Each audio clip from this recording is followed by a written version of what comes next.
बात अठन्नी की। यह आपकी पुस्तक साहित्य सागर का पहला पाठ है। इसके लेखक सुदर्शन जी हैं। इस कहानी के मुख्य 4 पात्र हैं। पहला जगत सिंह, जो कि इंजीनियर बाबू हैं। दूसरा रसीला, एक नौकर जो जगत सिंह इंजीनियर बाबू के यहाँ काम करता है। तीसरा शेख सलीमुद्दीन, जो मजिस्ट्रेट साहब हैं।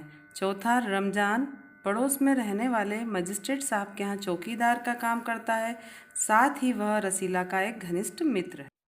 इस कहानी में सुदर्शन जी ने समाज की न्याय व्यवस्था पर करारा प्रहार किया है। रसीला इंजीनियर बाबू जगत सिंह के यहाँ नौकर था।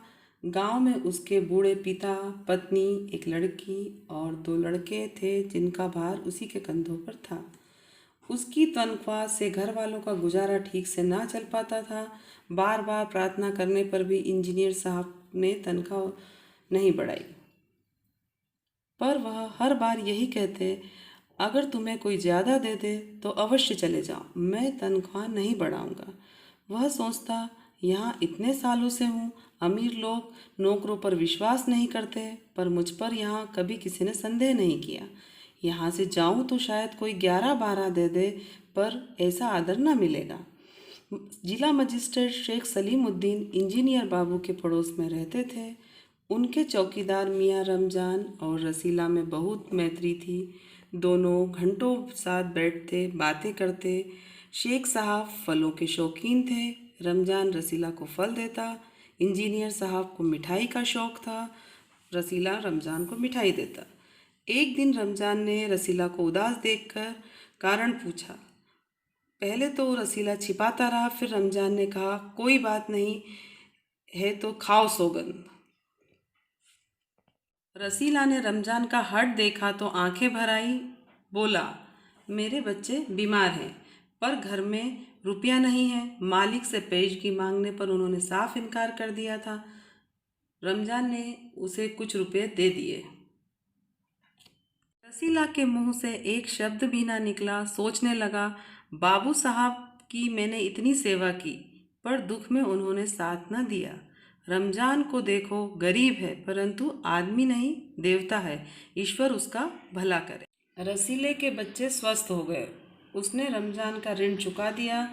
केवल 8 आने शेष रह गए।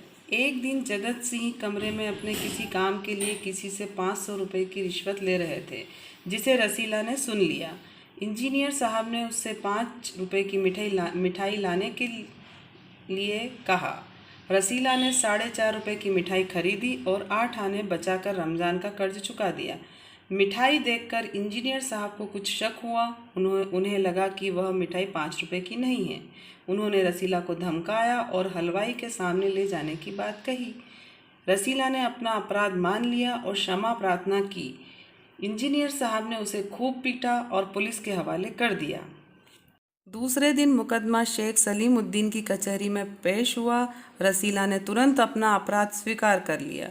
उसने कोई बहाना न बनाया। चाहता तो कह सकता था कि यह साजिश है, मैं नौकरी नहीं करना चाहता, इसीलिए हलवाई से मिलकर मुझे फंसा रहे हैं।